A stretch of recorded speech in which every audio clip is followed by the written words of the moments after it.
أما بعد فإن خير الكلام كلام الله وخير الهدي هدي محمد صلى الله عليه وسلم وشر الأمور محدثاتها وكل محدثة بدعة وكل بدعة ضلالة وكل ضلالة في النار. Bon, nous allons commencer la sira du prophète sallallahu alayhi wa sallam, la vie du prophète qui est un guide de la vie, un guide de la communauté dans lequel il y a beaucoup de leçons, c'est-à-dire la sira, il y a beaucoup de leçons à tirer de la sira. Et durant cette sira, il y a des événements bien sûr qui ont tracé l'histoire et les savants ils déduisent à partir des événements qui ont tracé l'histoire, ils déduisent la voie de l'islam pure et propre dans la paix et dans la guerre, dans l'aisance et dans l'adversité. La sira du prophète sallallahu alayhi wa sallam, c'est une vie pour toute la communauté. Et le prophète sallallahu alayhi wa sallam, on sait que c'est un guide. لَقَدْ كَانَ لَكُمْ فِي رَسُولِ اللَّهِ أُسْوَةٌ حَسَنَةٌ. Vous avez en le prophète sallallahu alayhi wa sallam un vrai modèle pour ceux لِمَنْ كَانَ يَرْجُو اللَّهَ, pour ceux qui veulent l'au-delà, pour ceux dont l'objectif c'est l'au-delà. Et c'est un guide pour nous. Et c'est une sunna qu'on doit suivre, et des événements qui se sont déroulés et que confirme la révélation, nous allons tirer beaucoup de leçons. Mais non seulement ceci, mais vous allez apprendre, quand on va illustrer les événements de la sira, qu'on ne peut pas comprendre le Coran que si on comprend vraiment la sira. On ne peut pas comprendre vraiment le Coran que si on comprend les événements, les causes. Pourquoi la révélation elle a été descendue, dans quel instant, dans quel moment, sur quelle personne. Donc on ne peut pas comprendre vraiment le Coran que si on revient à l'origine de la révélation. On sait que les versets du Coran ils étaient révélés sur des cas bien précis, mais leur objectif c'est que c'est des versets qui concernent tout le monde. D'accord ? C'est vrai que les versets ont été révélés pour une période et pour un temps, sur une personne, pour une cause précise, parlant d'une bataille ou parlant d'un événement bien précis, mais ils concernent tout le monde. Les savants, ils en tirent les leçons qui concernent tout le monde, puisque le Coran, il sert à toutes les époques. C'est nous qui avons révélé le Coran, et c'est nous qui vont le préserver. Donc, le début de cette sira, on aurait pu la débuter par, bien sûr, la naissance du prophète sallallahu alayhi wa sallam, mais il est préférable de commencer avant, pour avoir vraiment une idée de l'histoire des Arabes, avant que vienne cette lumière de guidance. Il vaut mieux savoir comment le terrain était, comment les Arabes ils vivaient, comment le monde il vivait autour, les croyances qui étaient à l'époque et les événements politiques qui étaient à l'époque. Donc, pour vraiment conclure qu'il y avait un vrai changement qui s'est produit dans la péninsule arabique, et c'est un changement à grande échelle. Le début est difficile vraiment, mais on a préféré de commencer par l'ordre d'Allah à son prophète Ibrahim alayhi salam. Ibrahim alayhi salam, l'histoire on la trouve dans Muslim et le Bukhari aussi. Ibn Abbas rapporte que Ibrahim alayhi salam est venu avec son épouse Agar, la mère d'Ismaïl, et avec son fils Ismaïl qu'elle nourrissait de son sein, c'est-à-dire il était petit. Il y avait une histoire de jalousie entre Sarah et Hajar, et puis Allah subhanahu wa ta'ala a demandé à Ibrahim d'emmener sa progéniture, c'est-à-dire sa femme Hajar et son fils Ismaïl. Alors il les installa près de la Kaaba, au pied d'un un endroit bien élevé de la mosquée, où se trouve la mosquée actuellement. Il n'y avait à l'époque, il n'y avait personne, il n'y avait ni verdure, il n'y avait rien, une vallée déserte, il n'y avait rien du tout. Et puis il a laissé des dattes, il a laissé une outre pleine d'eau à sa femme, et puis il les quitta. Il les a laissés dans cet endroit désert, vallée, où il n'y a rien du tout, et puis il reprit le chemin de retour. Alors la mère de Ismaïl, il l'a suivi. Il lui a dit, comment tu nous laisses ici dans un endroit où il n'y a rien, il n'y a ni eau ni rien, comment tu nous laisses comme ça? Et puis, bon, Ibrahim alayhi salam, il n'a pas répondu. Puis après, Hajar alayhi salam lui a dit, c'est Allah qui t'a demandé de faire, qui t'a ordonné d'agir ainsi. Là, il s'est retourné, il a dit oui. Alors Hajar, il a répondu, il a dit, donc Allah, il ne nous abandonnera jamais. Tu vois? Il a parlé, c'est-à-dire avec la voix d'une femme qui est vraiment convaincue, qui connaît vraiment Allah subhanahu wa ta'ala, puisque c'est Allah qui a ordonné ceci, donc Allah ne nous abandonnera jamais. Alors là, quand il retourna à sa place, Ibrahim alayhi salam, il se mit alors en marche, et une fois arrivé au sentier de la montagne, dans une montagne bien précise, d'où on ne pouvait pas le voir, il tourna son visage vers le Bayt, c'est-à-dire vers la Kaaba. La Kaaba, il n'était pas encore, il n'y avait pas de traces de la Kaaba. On va en parler comment il a été bâti après. Alors là, il s'adressa à Allah subhanahu wa ta'ala, il leva les mains vers le ciel et il dit, ربنا إني أسكنت من ذريتي بواد غير ذي زرع عند بيتك المحرم ربنا ليقيموا الصلاة فاجعل أفئدة من الناس تهوي إليهم وارزقهم من الثمرات لعلهم يشكرون. Notre Seigneur, j'ai installé une partie de ma progéniture dans une vallée sans verdure auprès de ta montagne sacrée, de ta maison sacrée, notre Seigneur, afin qu'ils pratiquent correctement la prière, fais donc que des cœurs d'entre les humains penchent vers eux et donnent-leur lot de fruits, peut-être remercieront-ils. Donc, hada dua Ibrahim alayhi salam. La mère d'Ismaïl, bon, il était son fils, à manger des dattes que Ibrahim a laissées et à boire de l'eau de l'outre jusqu'à ce que l'eau s'épuisa. Puis là, son fils, il commence à avoir faim, il commence à pleurer, à se tordre de douleur. Et là, il était vraiment, il avait peur pour son fils et il s'éloigna pour ne pas le voir dans cet état. Alors il trouva un monticule, c'est ce qu'on appelle As-Safa, Jabal Safa. Là, il s'est éloigné de son fils, il a trouvé un monticule qui s'appelle Safa. Et là, alors là, il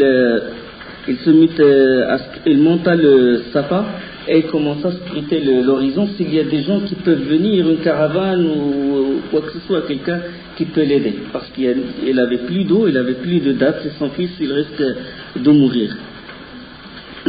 Il monta au sommet et se mit à scruter la vallée dans l'espoir de voir quelqu'un, mais ne vit personne. Ça, c'est toujours rapporté par Ibn Abbas, radiyallahu anhu.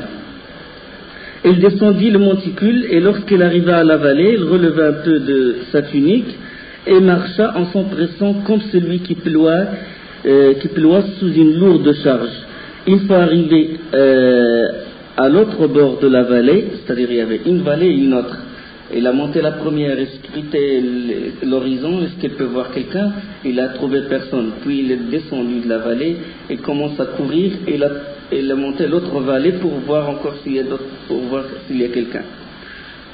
Bon, il y a deux versions. Il y a une version où il monte et puis il scrute l'horizon, puis il descend, puis il court et il monte l'autre monticule qui s'appelle Marwa, puis il se rappelle. Il a peur que son fils soit mort, soit étouffé, et il retourne le voir. Et il y a une version où il monte Safa, puis il descend, puis il court, et il monte le Marwa, et il court toujours en scrutant s'il y a quelqu'un qui peut la sauver. Donc il a fait ça 7 fois, Aswat Sab'a. Il fit 7 fois de suite le même trajet. Ibn Abbas rapporte que le prophète sallallahu alayhi wa sallam a dit, c'est pourquoi les pèlerins font l'aller-retour, as-sa'i, ce qu'on appelle en arabe, sa'i entre Safa ou le Marwa. Safa c'est un monticule, c'est un jabal, petite montagne, et le Marwa c'est une petite montagne. Donc de ça, les pèlerins ils font ces rites conformément à ce qu'a fait Hajar alayhi salam.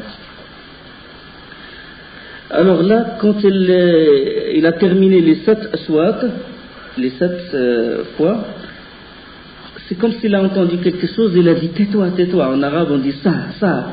Et il se dit à elle-même, ça. Et là, il dresse à nouveau l'oreille et entendit encore la même voix. Et il dit vers l'endroit d'où venait le son, où venait ce bruit, il a dit maintenant que tu t'es fait entendre, as-tu de quoi nous secourir? Il a dit vers la voix ou vers le bruit, il a dit ça. Et alors là, il vit l'ange. L'ange à l'endroit actuel maintenant où il y a Zamzam. Il vit l'ange. L'ange, alayhi salam, enfin Jibril, il a fouillé la terre de son aile, et puis l'eau, il a jailli. Et quand il a jailli, bon, Hajar se met à élever un bassin autour, il commença à élever un bassin autour de l'eau qui jaillissait en bouillonnant, et en même temps il commençait à remplir l'outre pour sauver son fils. Ibn Abbas il dit que le prophète sallallahu alayhi wa sallam a dit, le prophète sallallahu alayhi wa sallam a dit qu'Allah fasse miséricorde à la mère d'Ismaïl, si elle n'en avait pas pris de l'eau avec ses mains, Zamzam serait maintenant une source coulante à la surface de la terre. Parce que s'il n'aurait pas pris l'eau, parce qu'il était impatient et tout de trouver l'eau, s'il l'aurait laissé couler, il serait une source. Mais Allah subhanahu wa ta'ala, il a voulu que ça soit comme ça, pas une rivière, mais une source, un puits. Et donc tout ceci, finalement, cet événement s'est passé après la destruction de ce qu'on appelle le barrage de Ma'rib, Sad de Ma'rib, qui était la source de richesse des habitants du Yémen. Et Allah subhanahu wa ta'ala, il les châtia en détruisant, il les châtia de leur impiété en l'anéantissant. Sad Ma'rib, il se trouve au Yémen. C'est un grand barrage. Il se trouve dans une ville proche de Sana'a. Allah subhanahu wa ta'ala, il dit d'eux, parce que de ça, le Coran, il en parle. Il dit لَقَدْ كَانَ لِسَبَإٍ فِي مَسْكَنِهِمْ آيَةٌ جَنَّتَانِ عَنْ يَمِينٍ وَشِمَالٍ كُلُوا مِنْ رِزْقِ رَبِّكُمْ وَاشْكُرُوا لَهُ بَلْدَةٌ طَيِّبَةٌ وَرَبٌّ غَفُورٌ فَأَعْرَضُوا فَأَرْسَلْنَا عَلَيْهِمْ سَيْلَ الْعَرِمِ. Ça c'est dans sourate Saba, la sourate du Saba. Allah subhanahu wa ta'ala dans sourate Saba, il parle de cet événement. Il parle du démolissement, de l'anéantissement du barrage de Ma'rib. Allah subhanahu wa ta'ala dit, il y avait pour le peuple de Saba en leur demeure un signe, 2 jardins à droite et à gauche, mangez de l'attribution de votre Seigneur et remerciez-le, vous êtes dans un bon pays et votre Créateur un Seigneur qui pardonne. Ils se détournèrent de l'obéissance d'Allah subhanahu wa ta'ala et son envoyé, et nous envoyâmes sur eux le flot du barrage. D'accord? De toute façon, ce qu'il faut savoir, c'est que le barrage a été détruit et qu'ils se sont détournés de la voie d'Allah. Bien sûr, pour plus d'explications, si on aurait expliqué qu'est-ce qu'ils ont fait avant pour qu'Allah détruise le barrage, c'est assez long. De toute façon, tout ce qu'on doit savoir aussi, c'est que les Zamzam, quand il a jailli, il y avait cet événement, la destruction du barrage de Ma'rib, qui se trouve au Yémen. Alors, quand le barrage s'est détruit, Allah subhanahu wa ta'ala a châtié le peuple de Saba, il a détruit le barrage. Bon, là, la famine, elle commence à sévir, il y a la sécheresse, et les gens commencèrent à quitter le Yémen, cherchant un endroit où ils peuvent vivre. Ils se sont dispersés dans la péninsule arabique, dans Jazirat al-Arab. Il n'y avait pas plus de barrage, plus d'eau. Bon, ils cherchaient un point d'eau, ils cherchaient un endroit où ils peuvent vivre. Donc chaque tribu, il a occupé un endroit. Par exemple, Thaqif, il s'est installé à un endroit qui s'appelle Taif. Les Rassanides ont atteint les bordures de Cham. Cham, c'est la Syrie, à peu près, la Syrie, la Jordanie. Ils ont quitté le Yémen vers Cham. Bon, ils sont restés là-bas presque 400 ans. Les Mundirites, bon, les Rassanides, ce qu'on appelle Rassasina, bon, ils ont habité Cham, la Syrie, et ils dépendaient des Byzantins, enfin des Byzantins à Rome, les chrétiens. Et les Mundirites, ils sont arrivés jusqu'à l'Irak. Ils eurent pour dernier roi An-Na'man al-Mundir, et le plus souvent ils dépendaient des rois perses. D'accord? Donc les Arabes sont dispersés. Bon, finalement les plus importants c'est les Rassanides et les Mundirites. Et en général, bon, la Mecque et Médine et tout, ils dépendaient de ces deux tribus, quoi, les Rassanides et les Mundirites. Les Rassanides, ils dépendaient des Byzantins, de Rome, et les Mundirites, ils dépendaient des Perses. Comme actuellement, il y en a qui s'allient avec l'Est, les autres, ils s'allient avec l'Ouest. Avant, c'était la Russie, puis l'Amérique, quoi. Et l'Aws wal Khazraj, ils sont installés à Yathrib. Yathrib, c'est quoi? C'est Médine. Parce que Médine, il s'appelait Yathrib. Et même dans le Coran, c'est évoqué dans Surat Al-Ahzab, il y a Ahl Yathrib la muqama lakum. Donc Yathrib, c'est Médine. Donc en ce moment-là, quand Jibril il a fouillé la terre de son aile, et que Zamzam jaillit, pendant que Hajar vivait ainsi, voilà que passa une caravane. Caravane d'une tribu qui s'appelle Jorhom. Il venait aussi du Yémen. Il cherchait un endroit. Et là, quand à l'endroit le plus bas de la Mecque, bon, ils ont vu des oiseaux. Des oiseaux, ils ont dit c'est bizarre, comment ça se fait qu'il y ait des oiseaux. Et ils doivent tourner sûrement autour, puisque c'est des connaisseurs, ils ont dit, bon, puisqu'il y a des oiseaux ici dans le désert et tout, donc il doit y avoir un point d'eau ici. Donc ils ne peuvent pas tourner autour de rien. Et ils dirent, ces oiseaux ne tournent ainsi qu'autour d'un point d'eau. Or nous ne nous souvenons pas dans cette vallée, il y a une eau quelconque. On dit, nous ne nous souvenons pas parce qu'ils passaient, ils revenaient, ils se sont dit, à chaque fois, il y avait jamais eu d'eau dans cet endroit. Et alors, là, ils ont envoyé deux coureurs, pour les informer, quoi. Bon, ils sont allés, puis ils étaient debout devant l'eau. Et ils sont retournés pour informer les gens de la caravane.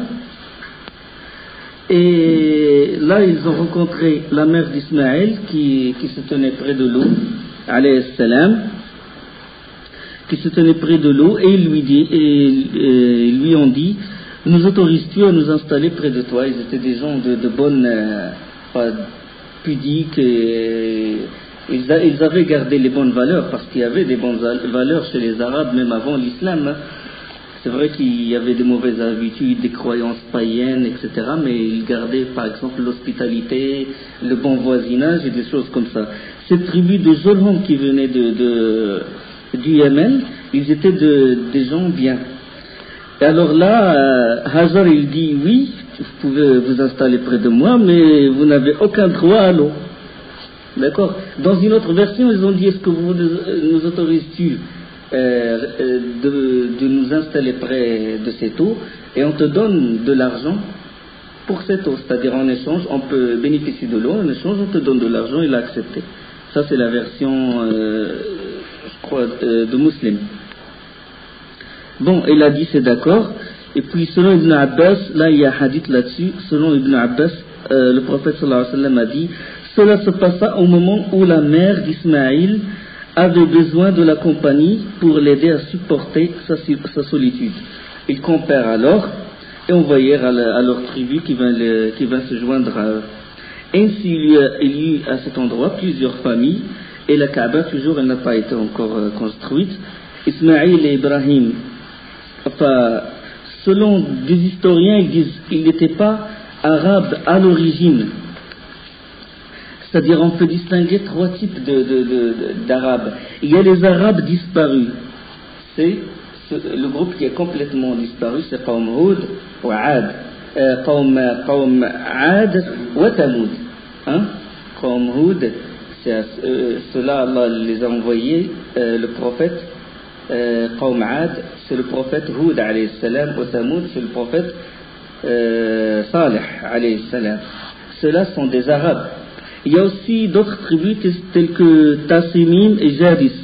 Et eux, ils s'entretuèrent et périrent complètement. Bon, ceux-là, on les appelle les Arabes disparus. Puis il y a les Arabes de souche. Et alors là, ils comprennent tous ceux dont la généalogie remonte à Ya'rub ibn Qahtan. On les appelle pour cette raison les Qahtanites. Qahtan, c'est au Yémen.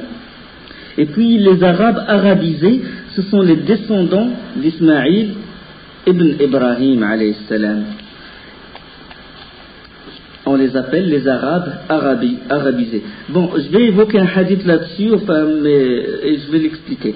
Ismaïl, il devint bon. Ismaïl, il a été adopté par la tribu de Jurhum.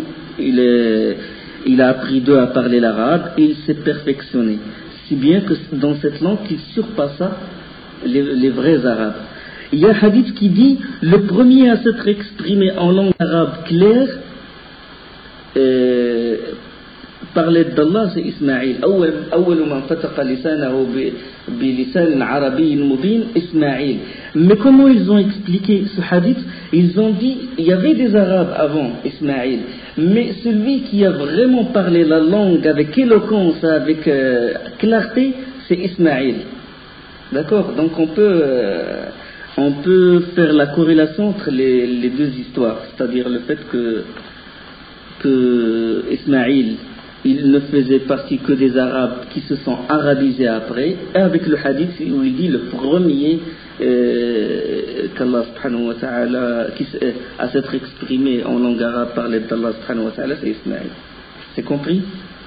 Donc quand Ismaïl alayhi salam a grandi, ils remarquèrent sa noblesse et leur plaie. Une fois pubère, ils le marièrent à l'une de leurs filles Jurhumite, qui fait partie de la tribu de Jurhum.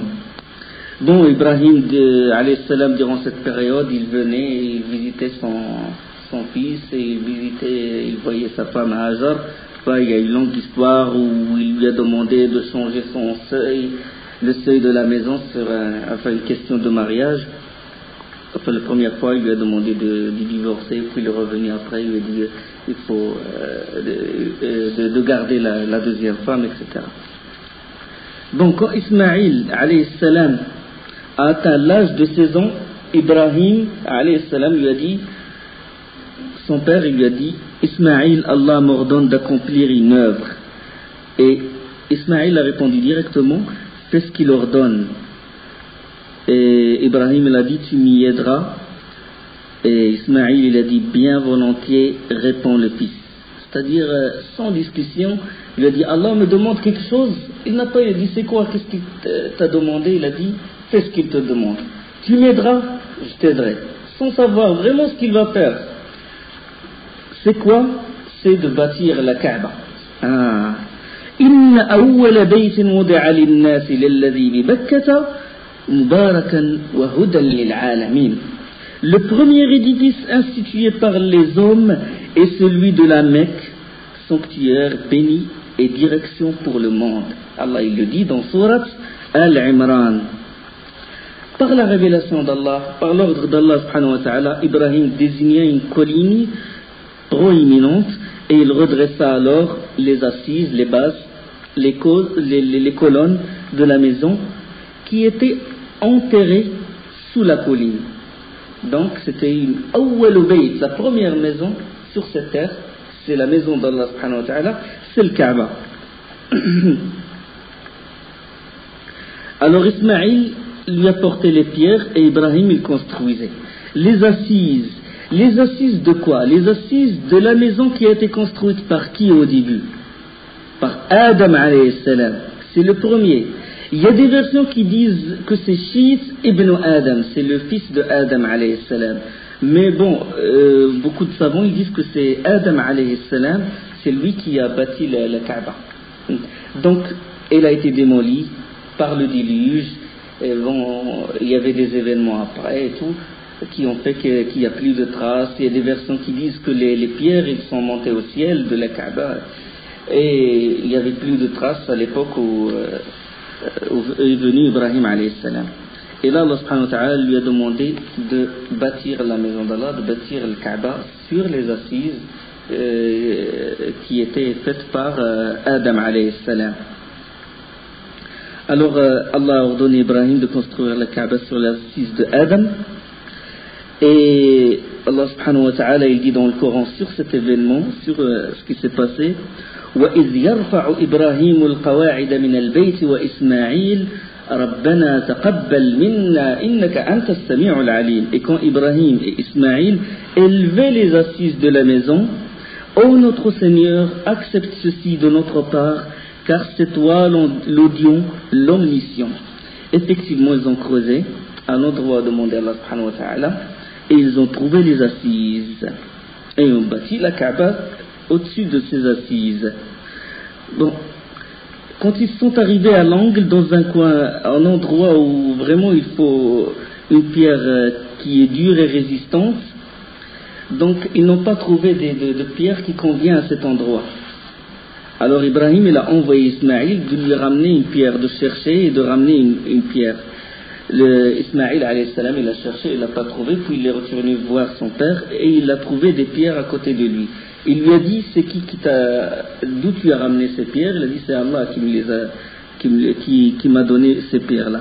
Et c'était des pierres noires qui sont descendues du paradis et qui ont été utilisées pour la construction de la Kaaba. Et donc, entre-temps, à chaque fois que Ibrahim alayhi salam construit une partie, il est en train de construire, il recule. Il recule de quelques mètres et puis il regarde si la Kaaba elle est vraiment droite ou non. À chaque fois, puis il reste beaucoup de temps, il se met debout, il regarde comme ça, il se truc si vraiment elle est droite, il reste beaucoup de temps à cet endroit. Et c'est devenu ce qu'on appelle Maqam Ibrahim. À cet endroit où il regarde la Kaaba, et c'est devenu Maqam Ibrahim. Allah subhanahu wa ta'ala yaqul وَاتَّخِذُوا مِن مَقَامِ إِبْرَاهِيمَ مُصَلَّى. Regardez, durant tous ces événements, on déduit les rites du pèlerinage et tout. Donc tout rite, tout mouvement qui se fait à la Mecque durant le pèlerinage, c'est dû à des événements qui se sont passés. Allah subhanahu wa ta'ala dit, adoptez donc pour lieu de prière ce lieu où Ibrahim se tint debout. Donc, la Kaaba il a été construite, c'est une maison en pierre.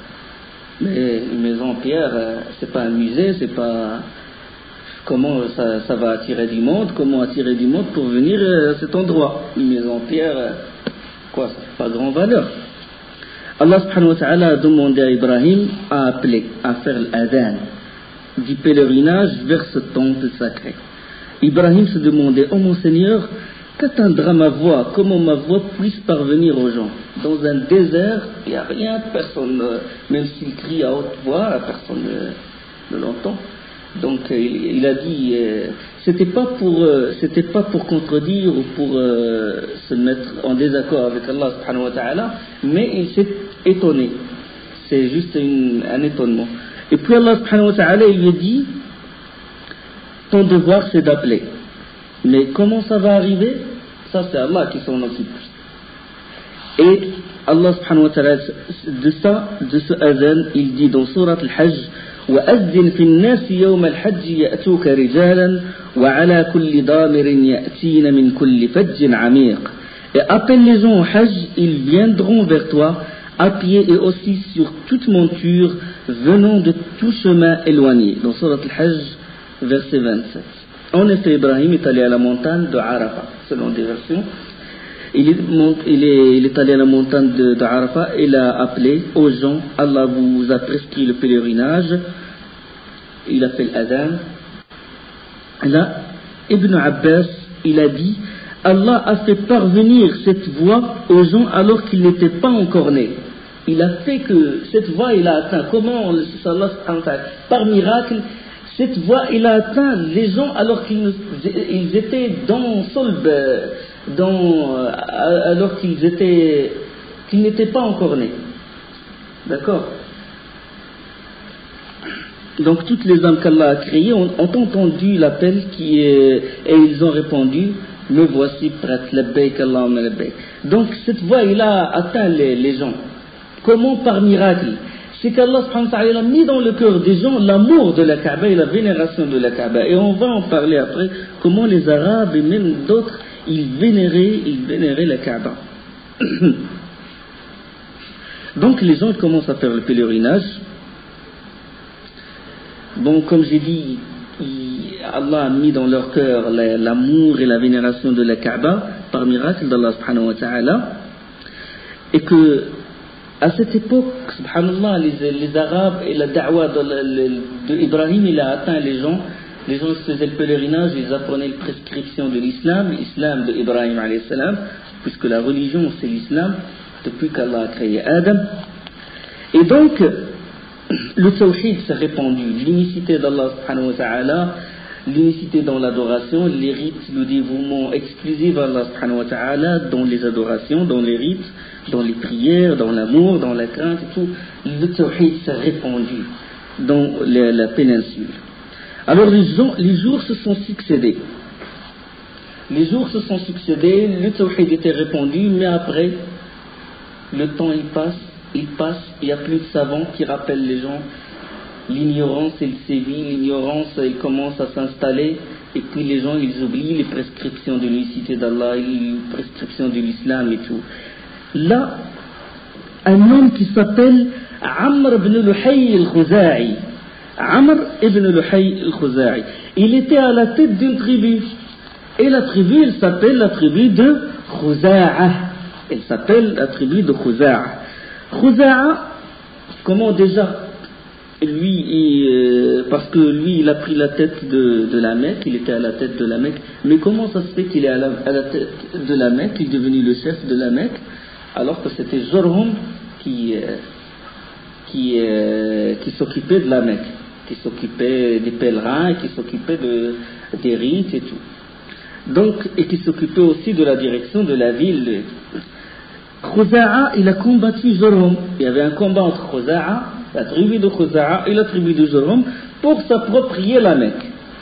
Et le combat était vraiment intense, et il y avait plusieurs morts. À la fin, Khuza'a, il est parvenu à abattre Jurhum et s'approprier la Mecque.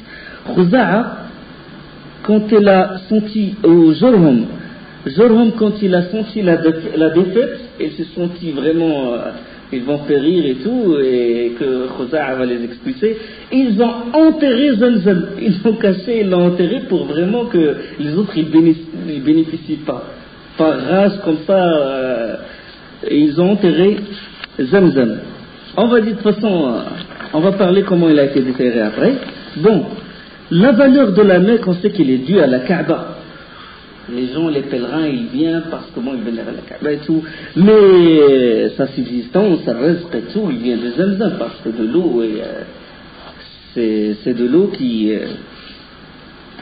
ils bénéficient de beaucoup de choses. C'est de l'eau qu'ils peuvent cultiver, ils peuvent faire beaucoup de choses. Un abreuvoir pour pour les chameaux et tout. Et donc les gens de Jurhum ont fui la Mecque. Ils ont fui à cause de après ce combat, ils ont fui la Mecque à l'exception d'une petite minorité. Les Khuzaïtes, ils ont envahi la Mecque, mais il n'y avait plus de traces de Zamzam. Alors ils étaient obligés de ramener l'eau de l'extérieur de la Mecque.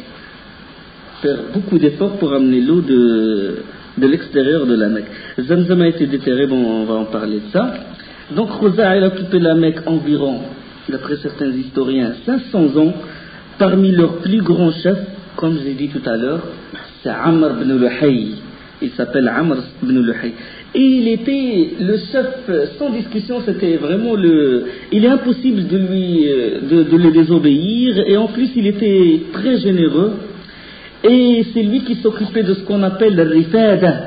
Rifada, c'est-à-dire c'est de donner de la nourriture, les denrées alimentaires aux pèlerins. Quand ils viennent, il s'occupe d'eux.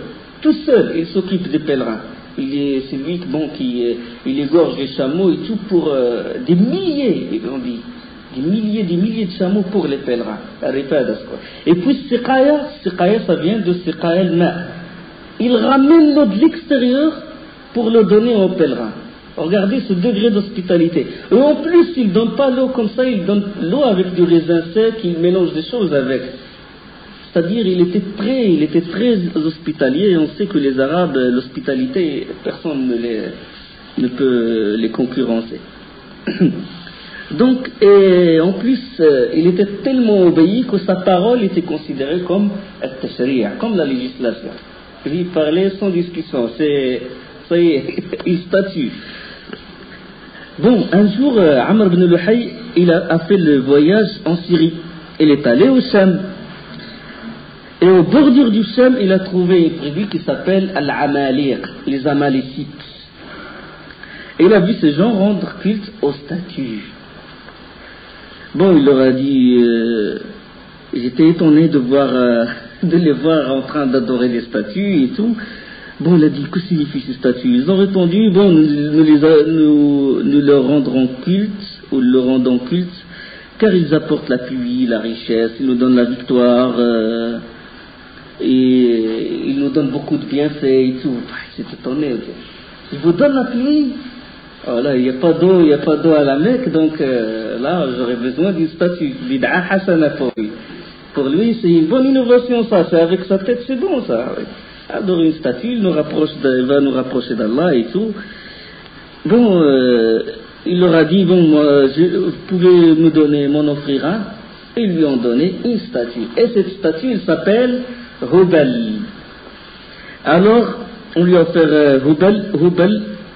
C'est que c'est la première statue qui est rentrée en Arabie, après Ibrahim alayhi salam.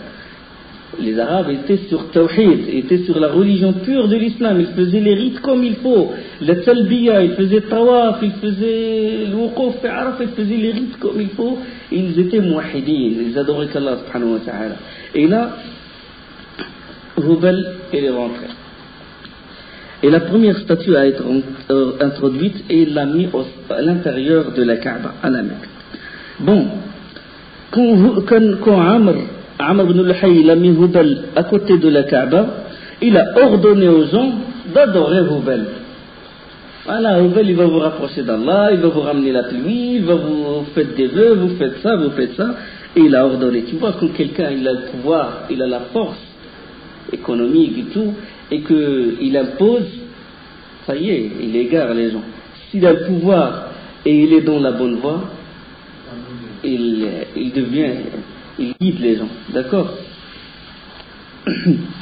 Puisqu'il est obéi et sa parole est considérée comme une législation, les gens l'ont suivi. Bon, il leur a demandé d'adorer Hubal et ils ont obéi. Alors il a commencé à sortir d'autres lois. Il a introduit d'autres idoles dans la péninsule et il a demandé que chaque tribu adopte sa propre idole pour l'adorer à la Mecque. Et le problème s'est aggravé davantage. Il leur a dit, même chez vous, vous devez rendre culte, mais il ne faut pas adorer que les statues de la Mecque. D'accord? Gardez les statues de la Mecque. Chez vous, vous devez adorer Smith. Vous devez avoir des statues pour les adorer, mais vous ne devez adorer que quelque chose qui appartient à la Mecque.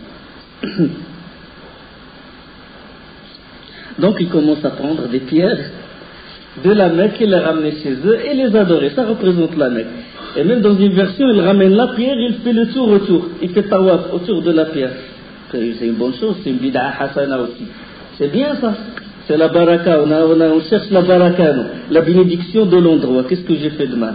T'as vu, quand on s'éloigne de la voie d'Allah et qu'on commence à utiliser notre cerveau, de raisonner bid'a, on raisonne sans une base réelle, sans une base de la législation islamique. Qu'est-ce qu'Allah a dit? Est-ce qu'Allah m'a demandé de faire ça, ou c'est pas ma raison ou ma passion, hein?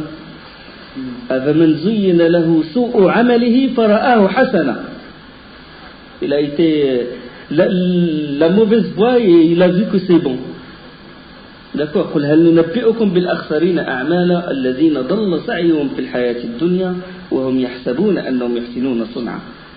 Voulez-vous que je vous informe de ceux des plus perdants dans l'au-delà? C'est ceux qui se sont égarés ici-bas et qui croient qu'ils sont dans la bonne voie. Donc, l'adoration des statues commence à se répandre dans la péninsule arabique. Donc, et on introduisa d'autres statues. Et là, par l'ordre de Amr ibn Luhay al-Khuza'i, il y a un hadith de toute façon là-dessus, dans le Sahih al-Bukhari. Le prophète sallallahu alayhi wa sallam, il parle de Amr ibn Luhay al-Khuza'i. Le prophète sallallahu alayhi wa sallam, dans Sahih al-Bukhari, même dans Muslim, hadith Sahih, j'ai vu Amr ibn Luhay traîner ses entrailles en enfer. Il fut le premier à changer la religion d'Ismaïl en élevant les statues. رأيت عمرو بن لحي يجر قصبه في النار وهو أول من غير دين إسماعيل. Donc on a une preuve authentique qui confirme vraiment ce qu'ont dit les historiens, à savoir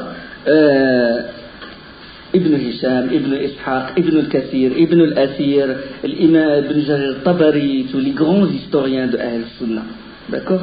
Donc on a le hadith qui confirme que le premier qui a changé la religion du Tawhid, la religion de l'islam, d'Ibrahim, d'Ismaïl alayhi salam, c'est Amr ibn Luhay.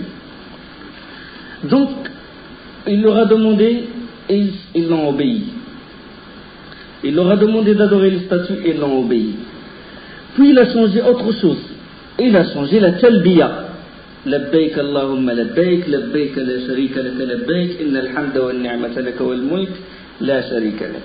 C'est la talbiya. Me voici, la traduction, me voici Allah, je suis prêt, me voici à toi nul associé, la louange et les bienfaits, ou louange à toi, les bienfaits viennent de toi, la royauté n'appartient qu'à toi nul associé. C'est ça la talbiya.